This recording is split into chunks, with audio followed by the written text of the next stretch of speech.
ప్రభు యేసు వర్తమానము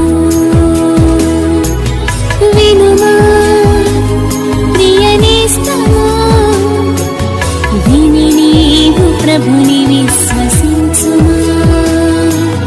వినుమా ప్రియనేస్తమా, విని నీవు ప్రభుని విశ్వసించుమా. Praise the lord. దేవునికి స్తోత్రం.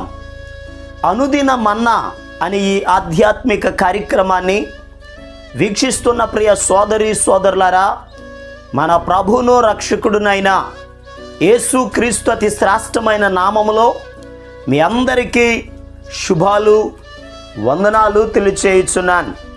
ఈ శ్రేష్టమైన సమయంలో దేవుని పరిశుద్ధ గ్రంథంలో నుండి కీర్తనల గ్రంథం 136వ కీర్తన 23వ వచనం, మనము దేన దశలో ఉన్నప్పుడు ఆయన మనలను జ్ఞాపకము చేసుకొనెను, ఆయన కృప నిరంతరముండును.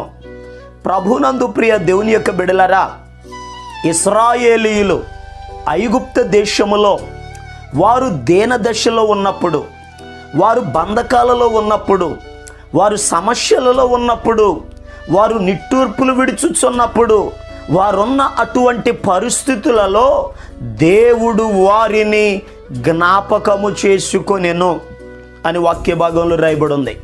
నిజమే, ఈ భూలోకంలో ఒక వ్యక్తి బాధలో ఉన్నప్పుడు, బంధకాలలో ఉన్నప్పుడు, సమస్యలలో ఉన్నప్పుడు, ఇబ్బందులు అనుభవిస్తున్నప్పుడు ఏ వ్యక్తి కూడా పట్టించుకోరు, ఏ వ్యక్తి కూడా జ్ఞాపకానికి తెచ్చుకోరు.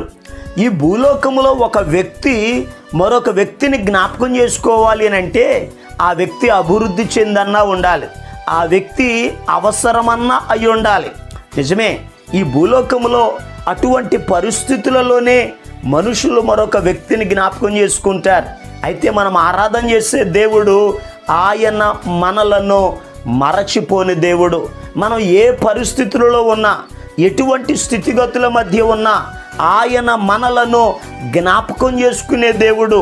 వాక్యంలో రాయబడి ఉంది, పెంట కుప్ప మీద నుండి దీనులను పైకెత్తువాడు ఆయన అని వాక్యం చెప్తుంది.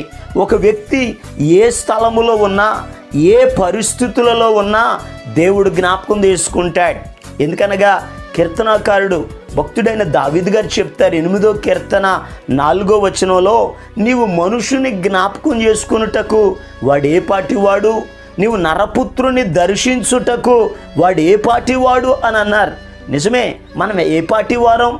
దేవుడు మనలను జ్ఞాపకం చేసుకోవడానికి ఏ అర్హత, ఏ యోగ్యత లేకపోయినా దేవుడు మనలను జ్ఞాపకం చేసుకుంటున్నాడు.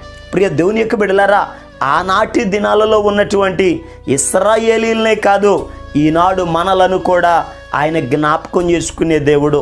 అయితే ఈ శ్రేష్టమైన సమయంలో దేవుడు ఒక వ్యక్తిని జ్ఞాపకం చేసుకోవాలి అని అంటే ఆ వ్యక్తి ఏం చేయాలో పరిశుద్ధ గ్రంథంలో నుండి ఈరోజు దేవుని వాక్యాన్ని మనం ధ్యానం చేద్దాం.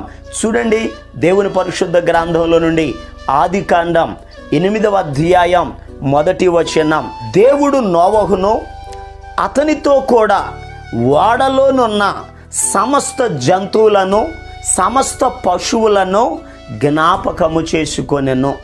ప్రియ దేవుని యొక్క బిడలారా, దేవుడు భూలోకాన్ని చూచాడు. భూమి అంతయు చెడిపోయి ఉంది. సమస్త శరీరులు తమ మార్గములను చెరిపివేసుకున్నారు. దేవుడు ఈ భూలోకాన్ని శుభ్రం చేయాలనుకున్నాడు. జలప్రళయాన్ని పంపించి భూమి అంతటిని కూడా కడిగివేయాలనుకున్నాడు. అయితే దేవుడు భూలోకాన్ని చూచినప్పుడు దేవుని దృష్టికి నోవహు కనబడ్డాడు. ఆ తరము వారిలో నోవహు నీతిమంతుడిగా కనబడ్డాడు. దేవుడు పిలిచాడు, నోవహు, ఈ ప్రజలందరూ చెడిపోయి ఉన్నారు, ఒక ఓడను తయారు చేయి, జలప్రళయం రాబోతుంది. అయితే ఈ ప్రజలను నాశనం చేయడం నాకు ఇష్టం లేదు.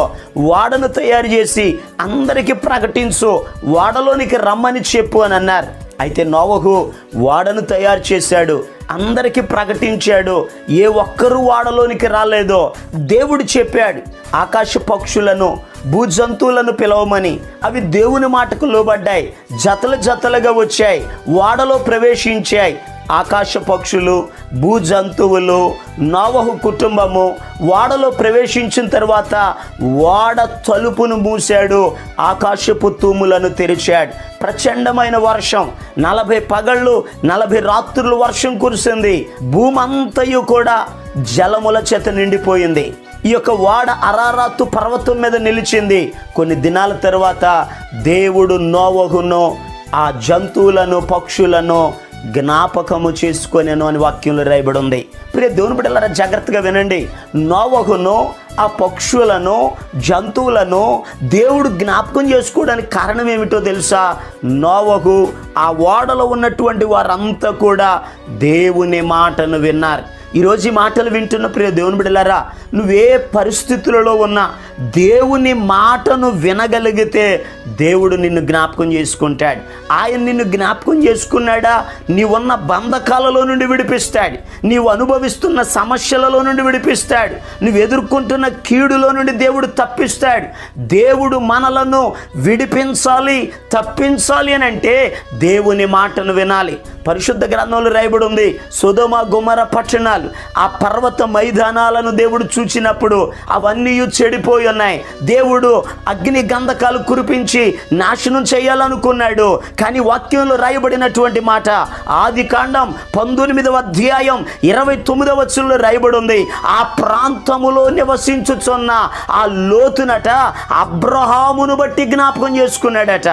ఎందుకు అబ్రహామును బట్టి లోతును దేవుడు తప్పించాడు అని అడిగితే, అబ్రహాము దేవుని మాటను విన్నాడు, దేవుని మాటకు లోబడ్డాడు, దేవునిని వెంబడించాడు. ఈరోజు ఈ మాటలు వింటున్న ప్రియ దేవుని బిడ్డలారా, మీరు కూడా దేవుని మాటను వినగలిగితే దేవుడు మిమ్ములను జ్ఞాపకం చేసుకుంటాడు. చూడండి, మరి ఇంకొక విషయాన్ని కూడా జాగ్రత్తగా ధ్యానం చేద్దాం. 1 సమూయేలు గ్రంథం 1వ అధ్యాయం 11వ వచనం 19వ వచనాన్ని మనం చదివితే అక్కడ ఒక స్త్రీ కనబడుతుంది. ఆమె పేరు హన్నా. ఆమె కూడా దీనదశలో ఉంది. ఆమె కూడా అనేక అవమానాలు పొందుతూ ఉంది, నిందించబడుతూ ఉంది.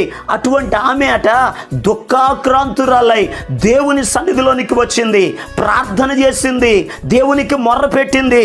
వాక్యములో 1 సమూయేలు గ్రంథం 1వ అధ్యాయం 19వ వచనంలో రాయబడి ఉంది, దేవుడు హన్నాను జ్ఞాపకం చేసుకొనెను. ప్రియ దేవుని బిడ్డలారా, దేవుడు మనల్ని జ్ఞాపకం చేసుకోవాలంటే ప్రార్థన చేయాలి. ఎవరు దేవునికి ప్రార్థన చేస్తారో వారిని దేవుడు జ్ఞాపకం చేసుకుంటాడు. ఒకరోజు యెషయా అనేటటువంటి ప్రవక్తను హిజ్కీ అనే రాజు దగ్గరికి దేవుడు పంపించాడు. ఈ హిజ్కీ అనే రాజుతో యెషయా ప్రవక్త చెప్పాడు, అయ్యా నీ ఇల్లు చక్కబెట్టుకో అని చెప్పాడు. అయితే ఈ హిజ్కీ అనే రాజు ఇల్లు చక్కబెట్టుకోవడం మానేసి గోనిపట్ట కట్టుకుని గోడ తట్టు తన ముఖాన్ని తిప్పుకొని దేవుని సన్నిధిలో ప్రార్థన చేస్తున్నాడు. యెహోవా, యథార్థ హృదయుడనై సత్యముతో నీ సన్నిధిలో నేను ఎలా నడుచుకున్నానో కృపతో జ్ఞాపకం చేసుకోయని దేవుని పాదాలు పట్టుకుని ప్రార్థన చేశాడు. వాక్యంలో రాయబడిన మాట, దేవుడు హిజ్కియాను జ్ఞాపకం చేసుకున్నాడు. యెషయా ప్రవక్తతో ప్రభు చెప్తారు, యెషయా, హిజ్కియా కన్నీళ్లు విడుచుట నేను చూచాను, తనకు ఆయుష్ను పొడిగించాను, వెళ్ళి చెప్పు అని అన్నారు. నిజమే ప్రియ దేవుని బిడ్డలారా, దేవుడు మనల్ని జ్ఞాపకం చేసుకోవాలి అని అంటే ప్రార్థన. నూతన నిబంధనలో కూడా కొర్నేలి అనేటటువంటి ఒక వ్యక్తి ఉన్నాడు, భక్తిపరుడు, ఇంటి వారందరితో కూడా భయభక్తులు కలిగిన వాడు, ఎల్లప్పుడూ ప్రార్థన చేసేవాడు. దేవుడు ఆయన జ్ఞాపకం చేసుకున్నాడు. దేవుని దూత వచ్చింది, కొర్నేలితో మాట్లాడుతుంది, కొర్నేలి, నీ ప్రార్థన, నీ ధర్మ కార్యాలు దేవుని సన్నిధికి జ్ఞాపకార్థంగా చేరాయి. దేవుని జ్ఞాపకాలలో నీవు ఉన్నావు. కారణం ఏమిటి?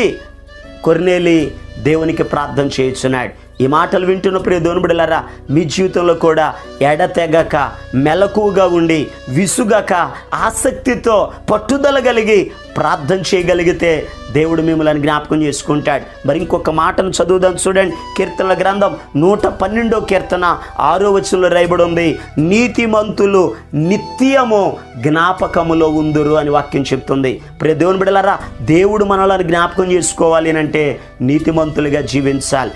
ఇశ్రాయేలీలు దీనదశలో ఉన్నప్పుడు దేవుడు వారిని జ్ఞాపకం చేసుకున్నాడు.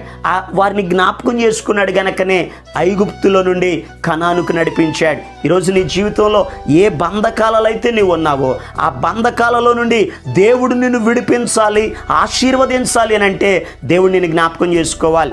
ఆయన మనలను జ్ఞాపకం చేసుకోవాలి అని అంటే 1 ఆయన మాటను వినాలి, 2 ప్రార్థన చేయాలి, 3 నీతిమంతులుగా జీవించాలి. అలా చేసి ప్రభు ఇచ్చేటటువంటి ఆశీర్వాదాలు పొందుకుందాం. దేవుడి మాటలను మన వినికిడిలో ఆశీర్వదించునుగాక. ఆమేన్. మీ కొరకు ప్రార్థన చేస్తాను. తలలు వంచండి, కళ్ళు మూసుకోనండి, ప్రార్థనలు ఏకీభవించండి. మహాపరిశుద్ధుడును ప్రేమ కలిగిన మా పరమ తండ్రి నీకు వందనాలయ్యా. ఇదిగో ఈ మాటలు వింటున్నటువంటి నీ బిడ్డలు ఏ బంధకాలలో అయితే ఉన్నారో, ఏ సమస్యలలో అయితే ఉన్నారో, ఎటువంటి ప్రతికూల పరిస్థితుల మధ్యలో నలిగిపోతున్నారో, నజరేయుడైన యేసు క్రీస్తు అతి శ్రేష్టమైన నామములో ప్రభువా నీ బిడ్డలను జ్ఞాపకం చేసుకోండి అయ్యా, విడిపించండి అయ్యా, ఆశీర్వదించండి అయ్యా, కాపాడండి అయ్యా, నీ కార్యములను మీరు జరిగించండి అయ్యా. ఈ దినమంతయు నీ బిడ్డల పనులలో, ప్రయాణాలలో కృపాక్షేమములు నీ బిడ్డల వెంట వచ్చునుగాక ఆజ్ఞాపిస్తున్నాను. నీ బిడ్డలకు మీరే తోడై ఉండమని యేసు క్రీస్తు అతి పరిశుద్ధమైన నామం పేరట ప్రార్థన చేసి అడిగి పొందుకొని ఉన్నాము తండ్రి. ఆమేన్. మన ప్రభు అయిన యేసు క్రీస్తు కృప మీకు తోడుగా ఉండి నడిపించునుగాక. ఆమేన్. ఈరోజు పుట్టినరోజు మరియు పెళ్లి రోజు జరుపుకుంటున్న వారికి సీసలి మన్నా చర్చి తరపున మా కుటుంబ పక్షముగా మీకు శుభాలు తెలియపరుస్తున్నాం. May God bless you. దేవుడు మీకు తోడుగా ఉండి మిమ్మల్ని ఆశీర్వదించునుగాక. దయచేసి గమనించండి, మీ కొరకును మీ కుటుంబం కొరకును దేవుడు మిమ్మలను అభివృద్ధి పరచాలని నిత్యము మేము ప్రార్థన చేస్తున్నాం. ఏమైనా ప్రార్థన అవసరతలు ఉన్న ఎడల ఈ స్క్రీన్ మీద కనబడుతున్న నెంబర్కి ఫోన్ చేసి తెలియపరచండి. ప్రియ దేవుని బిడ్డలారా, అనుదిన మన్నా అనే ఈ వర్తమానాలు మీ స్నేహితులకు, మీ బంధువులకు కూడా షేర్ చేయండి. మన్నా చర్చ్ సీసలి అనే ఈ యూట్యూబ్ ఛానల్ను సబ్స్క్రైబ్ చేయండి. అందరికీ వందనాలు. సారెపైనున్న పాత్రగా నన్ను చేజారిపోనివ్వక, శోధనలెన్నో ఎదిరించినను నన్ను సోలిపోనివ్వక, ఉన్నావులే ప్రతి క్షణమునా